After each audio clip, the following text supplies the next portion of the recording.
आइए सुनते हैं कथा सम्राट मुंशी प्रेमचंद द्वारा लिखी हुई कहानी जिसका शीर्षक है अनाथ लड़की। सेठ पुरुषोत्तम दास पूना की सरस्वती पाठशाला का मुआयना करने के बाद बाहर निकले तो एक लड़की ने दौड़कर उनका दामन पकड़ लिया। सेठ जी रुक गए और मोहब्बत से उसकी तरफ देखकर पूछा, क्या नाम है? लड़की ने जवाब दिया, रोहिणी। सेठ जी ने उसे गोद में उठा लिया और बोले, तुम्हें कुछ इनाम मिला? लड़की ने उनकी तरफ बच्चों जैसी गंभीरता से देखकर कहा, तुम चले जाते हो, मुझे रोना आता है, मुझे भी साथ लेते चलो। सेठ जी ने हंसकर कहा, मुझे बड़ी दूर जाना है, तुम कैसे चलोगी? रोहिणी ने प्यार से उनकी गर्दन में हाथ डाल दिए और बोली, जहां तुम जाओगे वहीं मैं भी चलूंगी, मैं तुम्हारी बेटी होंगी। मदरसे के अफसर ने आगे बढ़कर कहा, इसका बाप साल भर हुआ नहीं रहा नहीं, माँ कपड़े सीती है, बड़ी मुश्किल से गुजर होती है। सेठ जी के स्वभाव में करुणा बहुत थी। यह सुनकर उनकी आंखें भर आईं। उस भोली प्रार्थना में वह दर्द था जो पत्थर से दिल को पिघला सकता है। बेकसी और यतीमी को इससे ज्यादा दर्दनाक ढंग से जाहिर करना नामुमकिन था। उन्होंने सोचा, इस नन्हे से दिल में न जाने क्या अरमान होंगे। और लड़कियां अपने खिलौने दिखाकर कहती होंगी, यह मेरे बाप ने दिया है। वो अपने बाप के साथ मदरसे आती होंगी, उसके साथ मेलों में जाती होंगी और उनकी दिलचस्पियों का जिक्र करती होंगी। यह सब बातें सुन सुनकर इस भोली लड़की को भी ख्वाहिश होती होगी कि मेरे बाप होता। माँ की मोहब्बत में गहराई और आत्मिकता होती जिसे बच्चे नहीं समझ सकते। बाप की मोहब्बत में खुशी और चाव होता है जिसे बच्चे खूब समझते हैं। सेठ जी ने रोहिणी को प्यार से गले लगा लिया और बोले, अच्छा, मैं तुम्हें अपनी बेटी बनाऊंगा, लेकिन खूब जी लगाकर पढ़ना। अब छुट्टी का वक्त आ गया है, मेरे साथ आओ, तुम्हारे घर पहुंचा दूं। यह कहकर उन्होंने रोहिणी को अपनी मोटर कार में बिठा लिया। रोहिणी ने बड़े इत्मीनान और गर्व से अपनी सहेलियों की तरफ देखा। उसकी बड़ी बड़ी आंखें खुशी से चमक रही थीं और चेहरा चांदनी रात की तरह खिला हुआ था। सेठ ने रोहिणी को बाजार की खूब सैर कराई और कुछ उसकी पसंद से, कुछ अपनी पसंद से बहुत सी चीजें खरीदी। यहां तक कि रोहिणी बातें करते करते कुछ थक सी गई और खामोश हो गई। उसने इतनी चीजें देखी और इतनी बातें सुनी कि उसका जी भर गया। शाम होते होते रोहिणी के घर पहुंचे और मोटर कार से उतरकर रोहिणी को अब कुछ आराम मिला। दरवाजा बंद था। उसकी माँ किसी ग्राहक के घर कपड़े देने गई थी। रोहिणी ने अपने तोहफों को उलटना पलटना शुरू किया। खूबसूरत रबड़ के खिलौने, चीनी की गुड़िया जरा दबाने से चूचू करने लगती और रोहिणी यह प्यारा संगीत सुनकर फूली न समाती थी। रेशमी कपड़े और रंग बिरंगी साड़ियों के कई बंडल थे, लेकिन मखमली बूटे की गुलकारियों ने उसे खूब लुभाया था। उसे उन चीजों के पाने की जितनी खुशी थी, उससे ज्यादा अपनी उन सहेलियों को दिखाने की बेचैनी थी। सुंदरी के जूते अच्छे सही, लेकिन उनमें ऐसे फूल कहाँ हैं? ऐसी गुड़िया उसने कभी देखी भी नहीं होगी। इन ख्यालों से उसके दिल में उमंग भर आई और वह अपनी मोहिनी आवाज में एक गीत गाने लगी। सेठ जी दरवाजे पर खड़े इन पवित्र दृश्य का हार्दिक आनंद उठा रहे थे। इतने में रोहिणी की माँ रुक्मणी कपड़ों की एक पोटली लिए हुए आती दिखाई दी। रोहिणी ने खुशी से पागल होकर एक छलांग भरी और उसके पैरों से लिपट गई। रुक्मिणी का चेहरा पीला था, आंखों में हसरत और बेकसी छिपी हुई थी। गुप्त चिंता का सजीव चित्र मालूम होती थी, जिसके लिए जिंदगी में कोई सहारा नहीं। मगर रोहिणी को जब उसने गोद में उठाकर प्यार से चूमा, जरा देर के लिए उसकी आंखों में उम्मीद और जिंदगी की झलक दिखाई दी। मुरझाया हुआ फूल खिल गया। बोली, आज तू इतनी देर तक कहाँ रही? मैं तुझे ढूंढने पाठशाला गई थी। रोहिणी ने हुमक्कर कहा, मैं मोटर कार पर बैठकर बाजार गई थी, वहां से बहुत अच्छी अच्छी चीजें लाई हूं। वह देखो कौन खड़ा है। माँ ने सेठ जी की तरफ ताका और लजाकर सिर झुका लिया। बरामदे में पहुंचते ही रोहिणी माँ की गोद से उतरकर सेठ जी के पास गई और अपनी माँ को यकीन दिलाने के लिए भोलेपन से बोली, क्यों, तुम मेरे बाप हो ना? सेठ जी ने उसे प्यार करते हुए कहा, हाँ, तुम मेरी बेटी हो। रोहिणी ने उनके मुंह की तरफ याचना भरी आंखों से देखकर कहा, अब तुम रोज यहीं रहा करोगे? सेठ जी ने उसके बाल सुलझाकर जवाब दिया, मैं यहां रहूंगा तो काम कौन करेगा? मैं कभी कभी तुम्हें देखने आया करूंगा, लेकिन वहां से तुम्हारे लिए अच्छी अच्छी चीजें भेजूंगा। रोहिणी कुछ उदास सी हो गई। इतने में उसकी माँ ने मकान का दरवाजा खोला और बड़ी फुर्ती से मैले बिछावन और फटे हुए कपड़े समेटकर कोने में डाल दिए कि कहीं सेठ जी की निगाह उन कपड़ों पर न पड़ जाए। यह स्वाभिमान स्त्रियों की खास अपनी चीज है। रुक्मिणी अब इस सोच में पड़ी थी कि मैं इनकी क्या खातिर तवज्जो करूं। उसने सेठ जी का नाम सुना था। उसका पति हमेशा उनकी बड़ाई किया करता था। वह उनकी दया और उदारता की चर्चाएं अनेकों बार सुन चुकी थी। वह उन्हें अपने मन का देवता समझा करती थी। उसे क्या उम्मीद थी कि कभी उसका घर भी उसके कदमों से रोशन होगा। लेकिन आज जब वह शुभ दिन संयोग से आया तो वह इस काबिल भी नहीं कि उन्हें बैठने के लिए एक मोड़ा दे सके।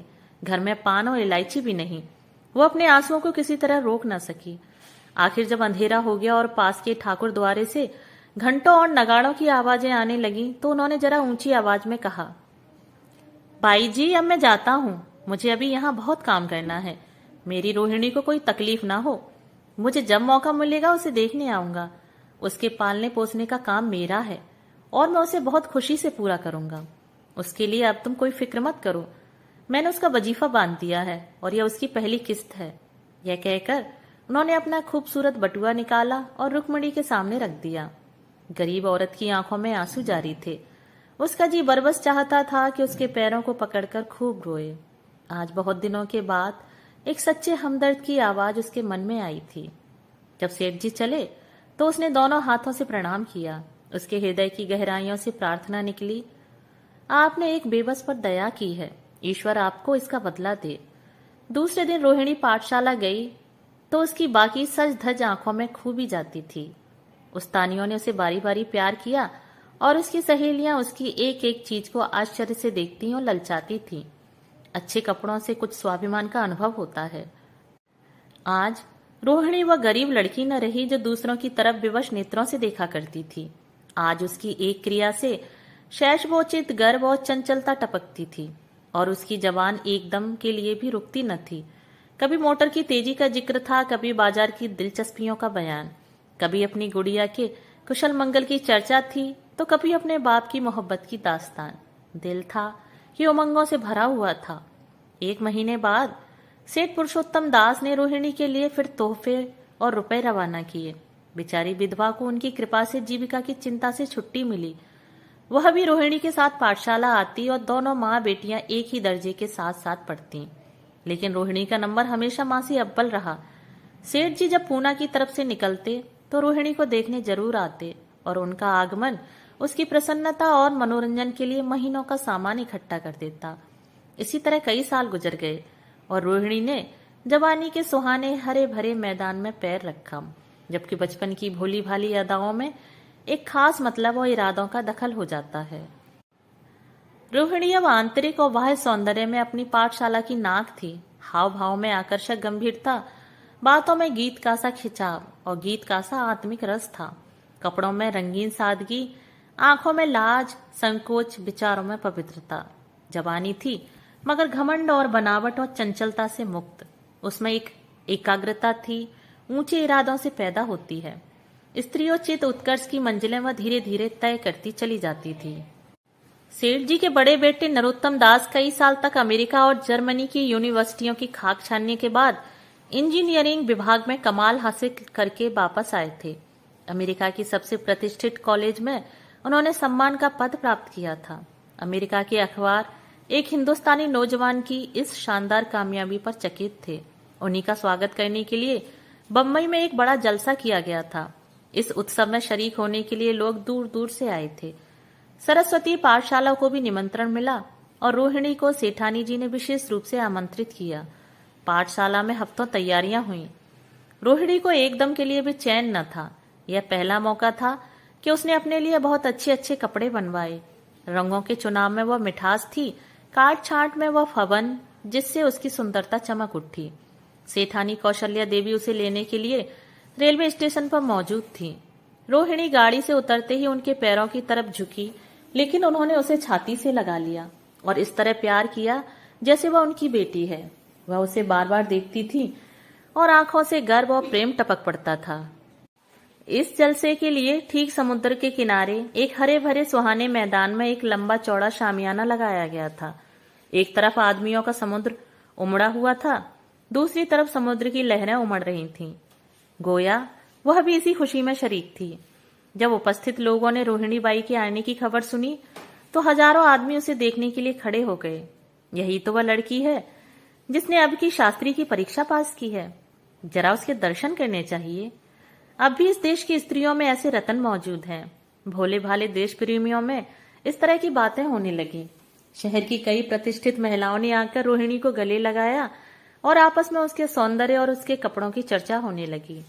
आखिर मिस्टर पुरुषोत्तम दास तशरीफ लाए। हालांकि वह बड़ा शिष्ट और गंभीर उत्सव था, लेकिन उस वक्त दर्शन की उत्कंठा पागलपन की हद तक जा पहुंची थी। एक भगदड़ सी मच गई। कुर्सियों की कतारें गड़बड़ हो गईं। कोई कुर्सी पर खड़ा हुआ, कोई इसके हत्थों पर।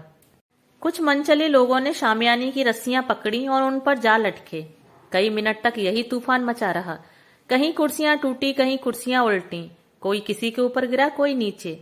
ज्यादा तेज लोगों में धौल धप्पा होने लगा। तब बीन की सुहानी आवाजें आने लगी।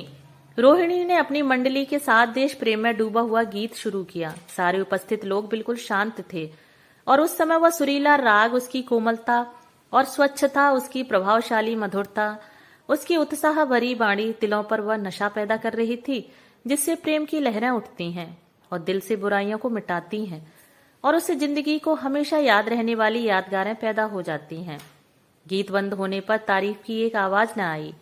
वहीं ताने गानों में अब तक गूंज रही थीं। गाने के बाद विभिन्न संस्थाओं की तरफ से अभिनंदन पेश हुए और तब नरोत्तम दास लोगों को धन्यवाद देने के लिए खड़े हुए, लेकिन उनके भाषण से लोगों को थोड़ी निराशा हुई। यूं दोस्तों को मंडली में उनकी वक्रता के आवेग और प्रभाव की कोई सीमा न थी, लेकिन सार्वजनिक सभा के सामने खड़े होते ही शब्द और विचार दोनों ही उनसे बेवफाई कर जाते थे। उन्होंने बड़ी मुश्किल से धन्यवाद के कुछ शब्द कहे और तब अपनी योग्यता की लज्जित स्वीकृति के साथ अपनी जगह पर आ बैठे। कितने ही लोग उनकी योग्यता पर ज्ञानियों की तरह सिर हिलाने लगे। अब जलसा खत्म होने का वक्त आया। वह रेशमी हार जो सरस्वती पाठशाला की ओर से भेजा गया था, मेज पर रखा हुआ था। उसे हीरों के गले में कौन डाले? प्रेसिडेंट ने महिलाओं की पंक्ति की ओर नजर दौड़ाई। चुनने वाली आंख रोहिणी पर पड़ी और ठहर गई। उसकी छाती धड़कने लगी, लेकिन उत्सव के सभापति के आदेश का पालन आवश्यक था। वह सर झुकाए हुए मेज के पास आई और कांपते हाथों से हार को उठा लिया। एक क्षण के लिए दोनों की आंखें मिली और रोहिणी ने नरोत्तम दास के गले में हार डाल दिया। दूसरे दिन सरस्वती पाठशाला के मेहमान विदा हुए, लेकिन कौशल्या देवी ने रोहिणी को न जाने दिया। बोली, अभी तुम्हें देखने से जी नहीं भरा। तुम्हें यहाँ एक हफ्ता रहना होगा। आखिर मैं भी तो तुम्हारी माँ हूँ। एक माँ से इतना प्यार और दूसरी माँ से इतना अलगाव। रोहिणी कुछ जवाब न दे सकी। यह सारा हफ्ता कौशल्या देवी ने उसकी विदाई की तैयारियों में खर्च किया।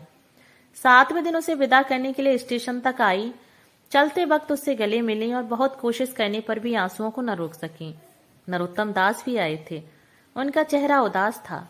कौशल्या ने उनकी तरफ सहानुभूतिपूर्ण आंखों से देखकर कहा, मुझे यह तो ख्याल ही न रहा। रोहिणी क्या यहाँ से पूना तक अकेली जाएगी? क्या हर्ज, तुम ही चले जाओ, शाम की गाड़ी से लौट आना। नरोत्तम दास के चेहरे पर खुशी की लहर दौड़ गई, जो इन शब्दों में न छिप सकी। अच्छा, मैं ही चला जाऊंगा। वह इस फिक्र में थे कि देखें विदाई की बातचीत का मौका भी मिलता है या नहीं। अब वह खूब जी भरकर अपना दर्द दिल सुनाएंगे और मुमकिन हुआ तो उस लाज संकोच को जो उदासीनता के पर्दे में छिपी हुई है मिटा देंगे। रुक्मणी को अब रोहिणी की शादी की फिक्र पैदा हुई। पड़ोस की औरतों में इसकी चर्चा होने लगी थी। लड़की इतनी सयानी हो गई है, अब क्या बुढ़ापे में ब्याह होगा? कई जगह से बात आई। उनमें कुछ बड़े प्रतिष्ठित घराने थे, लेकिन जब रुक्मणी उन पैमानों को सेठ जी के पास भेजती तो वे यही जवाब देते कि मैं खुद फिक्र में हूं। रुक्मणी को उनकी यह टाल मटोल बहुत बुरी मालूम होती थी। रोहिणी को बंबई से लौटे महीना भर हो चुका था। एक दिन वह पाठशाला से लौटी तो उसे अम्मा की चारपाई पर एक खत पड़ा हुआ मिला। रोहिणी पढ़ने लगी। लिखा था, बहन, जब से मैंने तुम्हारी लड़की को बंबई में देखा है मैं उस पर रीझ गई हूँ। अब उसके बगैर मुझे चैन नहीं है। क्या मेरा ऐसा भाग्य होगा कि वह मेरी बहू बन सके? मैं गरीब हूँ, लेकिन मैंने सेठ जी को राजी कर लिया है।